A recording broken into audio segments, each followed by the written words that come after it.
Number 5 in our post-spring Big Ten power rankings, the Indiana Hoosiers. Who's your daddy? I bet a lot of people were expecting to hear a different team there, but we'll get to them in a second. People have been sleeping on IU a little bit because, they're saying there's not any way they can duplicate what they did last year. The schedule is going to be tougher, blah, blah, blah. We actually think they've got more talent than they did last year. In my mind, I think Fernando Mendoza is an upgrade over Curtis Rourke, who played phenomenally last year on a torn ACL the entire season, right? Yep. And O-line was a weakness for them last year, especially in those big games where they just got dominated by Ohio State and Notre Dame's defensive fronts and even Michigan's defensive front. Yep. They went and they got Pat Coogan from Notre Dame. They got Zim Michalski from Ohio State. So they shored up that offensive line with some guys who are playing at some solid schools and had a lot of playing time last year for those schools as well. They've got Elijah Surratt back, Omar Cooper, EJ Williams. They're all back at wide receivers. And they went and they got Holden Stays at tight end, who's kind of a journeyman now. He was at Notre Dame first. He was at Tennessee last year. Defensive side of the ball, I think they've got difference makers at all three levels. You got Mikhail Kamara on the D-line, rushing the quarterback, Aiden Fisher at linebacker, and then D'Angelo Pons at defensive back, at cornerback. All three of those guys were first team All Big Ten last year. Yeah, D'Angelo Pons might be the first cornerback taken in the NFL draft next year. That's how talented that dude is. And we haven't even got to our boy Siggs yet. They got Curt Cignetti at the helm, right? I mean, guy's never had a losing season. He came in last year. He said he expected to win. They went 11-1. They went to the college football playoff. Something just absolutely unheard of for Indiana football. So, will they take a step back this year with the schedule? Sure. Odds are in that favor. I mean, it's tough for a team like Indiana and a program like Indiana to have back-to-back 11-win seasons. Ohio State's, Alabama's, Georgia's, sure. Indiana football, it's different. Like they're not expected to do that. I think their win total is 8.5. So expectations are obviously higher than they were going into last season. But I think they've got the talent to play well in a lot of these big games that they're going to have this year. Yeah, I agree. I think that they could be a 9-3, 10-2 type football team this year, even with their schedule being a little bit tougher, obviously, than what it was last year going into the season, what we think it's going to be. Which, if you look at it, I mean, 9-3, 10-2, we're talking SEC Big Ten here. They're usually going to get 3 or 4 teams in the playoff, right? So if you're 9-3 or 10-2, you're going to be in the mix. You're going to be in the conversation. And with the schedule that they have this year being a little tougher, playing teams like Illinois, right? At the beginning of the season, that'll be at home. That'll be a big win if they can get that. I think they'll be in the mix if they're 9-3 or 10-2. Yeah, I agree. As far as coaching continuity goes, I'd be willing to bet that Indiana has the head coach, offensive coordinator, defensive coordinator, most coaching continuity as far as how long they've been together that anybody in the entire country. With Coach Siggs, OC Mike Shanahan has been with him since 2016, and defensive coordinator Bryant Haynes has been with him for the last 11 years. That's incredible. Yeah.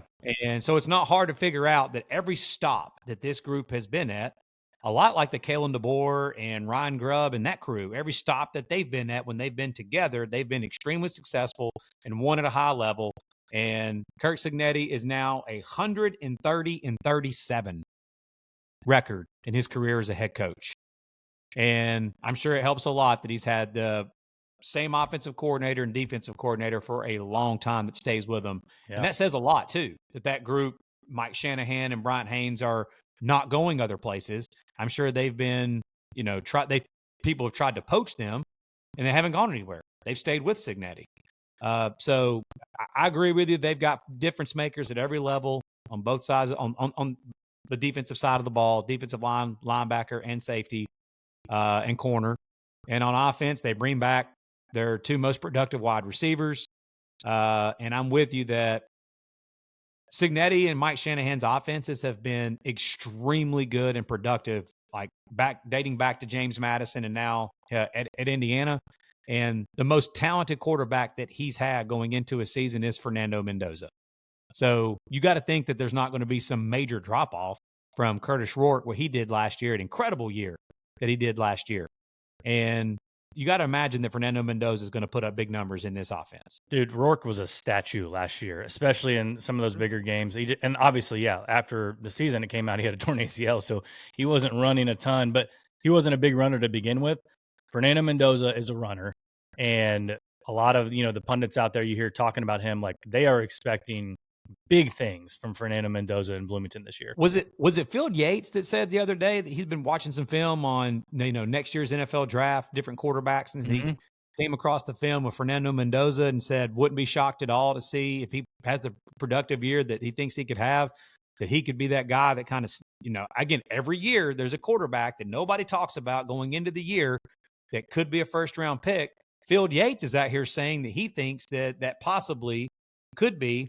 I see you smiling. I know what you're smiling That's about. pretty bold of Field Yates to say that because you don't want to go predicting stuff like that and then get it wrong. No, you don't. I learned my lesson last year of that. And I'm not predicting that, by the way. I'm not going to do that again.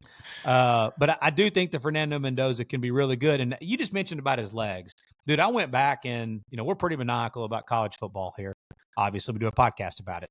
I watched quite a bit of film on Fernando Mendoza as far as his highlights and went and watched like different, things of him in different games and the bigger games that Cal played in, like the Miami game, for example. And dude, the thing that jumped off, the number one thing, obviously he's got arm talent, okay? And he's like 6'5", 225. I mean, all of those measurables and his arm talent are great. What really jumped off the page for me was, dude, it seemed like every single play in the highlight film, he's avoiding rushers. He's in the pocket, maneuvering around in the pocket, and making rushers miss and making throws down the field. And then if somebody's not there, like you said, he can take off and run, and he's very, very good with his feet at the 6'5". He's not going to run a 4.2, 4.3 40, but he is good enough with his legs to make people miss, extend plays in the pocket, which obviously Indiana needed bad last year in those bigger games.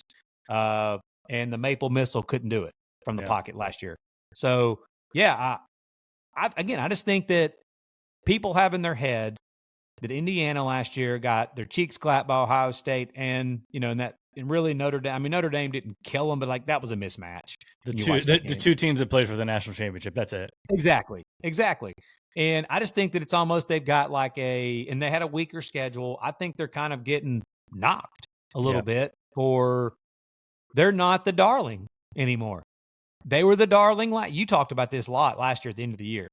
They were everybody's favorite story to talk about until they started stealing some college football playoff spots. And then they weren't everybody's favorite story anymore. Yeah. And then when Coach Siggs went on College Game Day and did what Coach Siggs does, that rubbed some people the wrong way. I freaking love it. If I was a player that played for Coach Siggs, I'd be all about it. That guy believes in me and believes in our team and believes in what he's doing. So, yeah, I'm fine with where we have Indiana right here. And I'm sure, like you said, the team that we're about to talk about now, most people would probably have ahead of them from a power ranking perspective going into the season.